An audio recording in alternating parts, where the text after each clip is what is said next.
Am I the whole to want to stop communicating with my family after I was not mentioned in the will?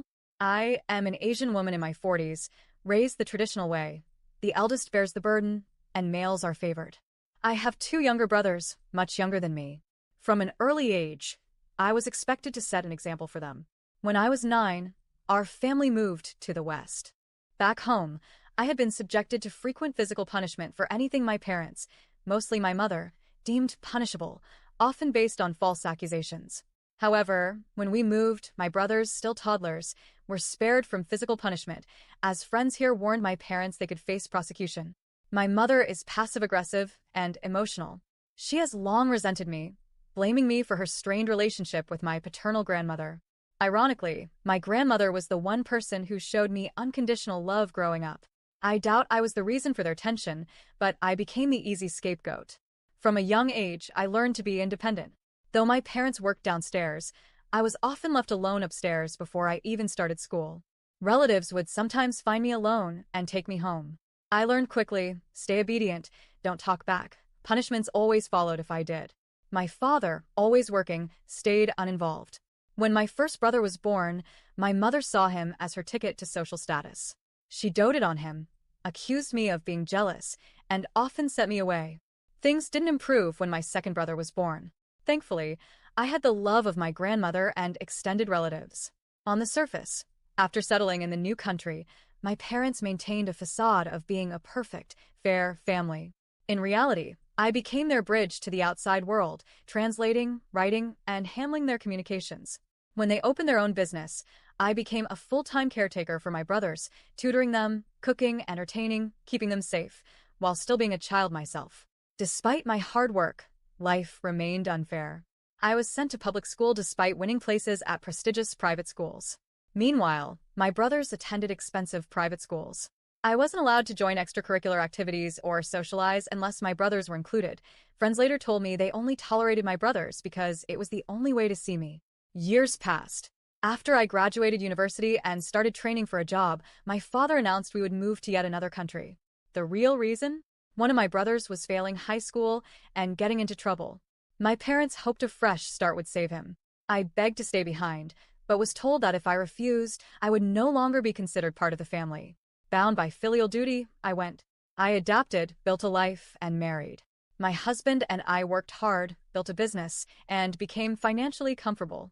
We were generous to our families, paying for holidays, luxury goods, medical treatments, even vehicles.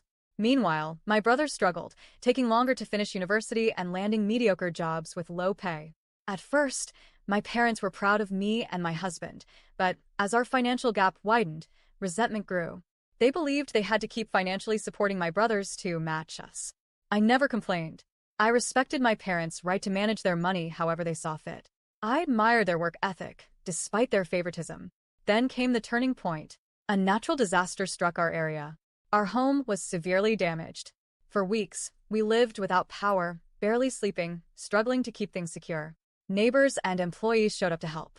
My brothers, when asked, came only 3 times for a few hours, each time leaving early for reasons I couldn't understand. When I half-jokingly mentioned it to my father, he simply said he approved of them not helping. That hurt more than I can explain.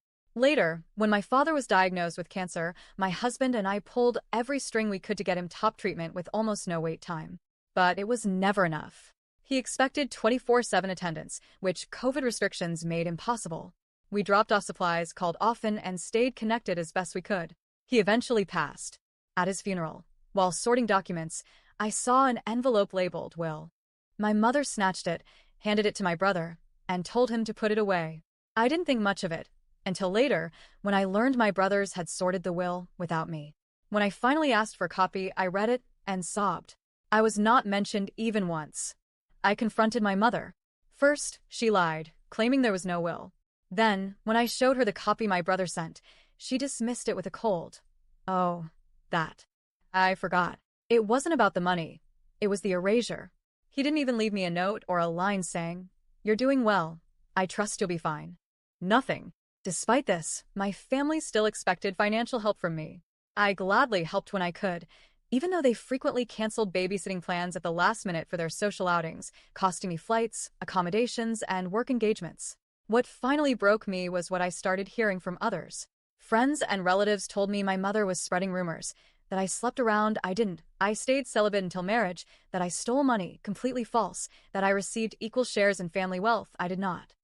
She made me out to be ungrateful, selfish, and neglectful. She even whispered manipulative things to my children, pressuring them to beg me for vacations and outings she wanted. The final straw was when my mother gifted my son, not a toy, not even a keepsake, but an airplane vomit bag after her overseas trip. Not poor, not struggling, she had the means. It was pure disrespect. So now I am stepping away. For the sake of my mental health, and for the sake of my children, I am choosing distance. I have spent a lifetime trying to earn her love. I have bent over backwards, stayed silent, and remained obedient. I am done. Am I the whole for finally prioritizing my own peace and my family's well-being? Update. Thank you so much for all the support I received after posting my story.